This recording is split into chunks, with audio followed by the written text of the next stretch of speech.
So when you first started, obviously it was for a social media role kind of thing. Yeah. So did you change that or did they change that? Well, it was interesting because I was, Forrest has always been very keen to to provide education. Like the ethos around the marketing that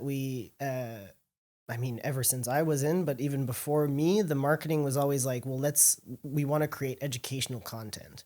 We want to, help the industry. So the blogs that we were writing, the social media content that we were putting out was a mix of that. It was like the educational pieces and also the little bit of fun. And I think that still comes through in our content today. But in the interview, they were asking me, if you're looking at our content channels currently, are we missing anything? What would you add? And I was like, well, I come from a sound recording background. Podcasts weren't big at the time. This was 2016. Like they existed and they had existed for a long time, but they hadn't like exploded the way that, they have now. But I was like, I think, understanding the nature of the industry, even just, on the surface at the time, I was like, I think podcasting would be a really good channel to add because, you're talking to people and working with people who are like, always like on the run and doing this and that. And it's like, it's easy to just, pop headphones in and just another multitask. Exactly. Right. So I was like, I think that could be a really cool channel. And I think there's a lot of, really fun things that we could do. And, so we leave it at that. And then 6 months later or something like that, a few months later anyways, Killian Vigna joins Forrest and he gets the same question in the interview and he says the same thing. So we find each other working on the same team, on the marketing team. He's on a different role, but we both have this idea of like, it'd be amazing to have a podcast. And Connor Keppel at the time, who was heading up marketing, you remember Connor, was like, well, if we're gonna try this out, like you're more than let's do it, let's try it, and see like the reaction. And we were like, okay, amazing, great. So we were like, we're both introverted to begin with. And this is a story we've shared on the podcast many times, like early days, probably more, but we were like, we did not plan on hosting it at all. There were so many the idea behind we were like, we were going to produce it. We were going to come up with the content, but we had so many people on the team who were so much more extroverted than we were that we were like, surely that's not going to be us. And then Connor and Chris Brennan at the time were like, nah, like if you're going to try this out, like you're actually gonna do it. And we're yours. Like, oh, okay. And so we embarked on this journey together, and Killian was on the podcast, and we co-hosted it until 2021.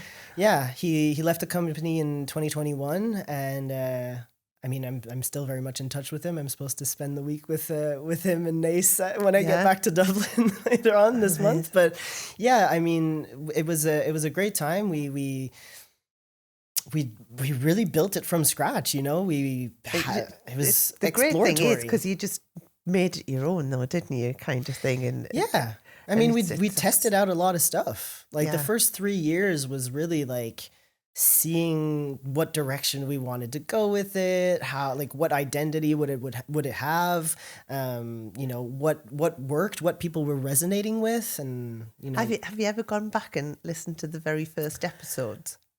I haven't in a long time, but I have before. Yeah. But yeah, it's a very interesting experience for me specifically because I'm trans, and so I started taking testosterone in 2022 and medically transitioning. So when I listen back to the earlier episodes, my voice is completely different. There's that element of it too. That's the thing, isn't it? So it's like, and because it is all auditory, it's a very surreal experience for me to listen back to it now. But yeah, I have in the past for sure. But it's also cool to listen to just because like you can see us like building confidence and like finding where where we were like, okay, this is where we want to go with it. This is what people are enjoying, and you can see the podcast like at some point really like securing its identity essentially. And were you very much, you and Colleen, left to make it your own, or did you? Honestly, guidance like around it, or was it just like, right? A lot of trust. Get on with it. A lot of trust. You know, we would still like, you know, ping pong ideas with the team and this and that, and still do. But we were very much entrusted, you know, like try to find the guests, and we'd get we still do. Like I still ask foresters all the time, like, do you have any guests that you would want to recommend onto the show and stuff? But yeah, I mean, honestly, it's I think what's really beautiful with Forest is in a lot of ways we have opportunities to like to test things out, and to like I've been able to like kind of like tailor, not so much like tailor my, there's obviously always an overseeing, you know, thing, but like you can really lean into what you're really good at and what you're passionate about, and you know, we'll do our best to kind of like work with that, because that's when you get the best out of people. You know, and that really comes across in all of the episodes, like in that. I think that, I know we were saying about early days, but I think all the way through that's been consistent. You know, and some absolutely brilliant guests, but brilliant, you pulled some brilliance out of those guests as well, I would say. Thank you. How many, do you know how many episodes you've done? We are starting season 10, I believe, on 320. It's either 327 or 328, but that's without counting the occasional bonus episodes. So yeah, over 300, which is mind-blowing to me. And do you batch, or do you do them separately, the interviews and things? Most of them are separate. Sometimes I'll have weeks where I do many recordings, but I'm also neurodivergent. So like sometimes doing back to back to back like in one day is a bit too much. Like I get very tired after, and I don't feel like I'm giving the best of me if I do too many in one go. So even just having like a day in between helps, like. And then once you've done recording, are you still doing editing then, or does that go to another team now then? Are you just doing the recording? Well, I do the recording, I do the planning of it, the prep, you know, all that. But also just a little bit of like the pre-editing. So just kind of like, especially now with the episodes that we have that are more narrative, like there's some that we published, if I don't know if you've caught a few of them, but there's one called The Story of Forest. And it's with Ronan, and there's a lot of music, and there's, you know, different voices coming in at different times and stuff. It's more like documentary-esque. So those ones I try to, you know, make it, especially for the sound studio who edits now.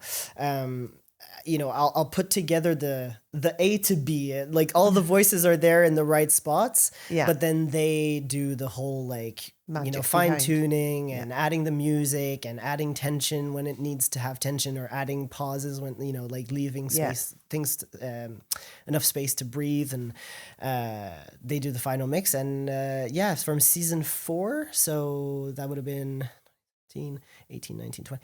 I think from 2020, it was we hired, we get them edited by the sound studio that I used to work at.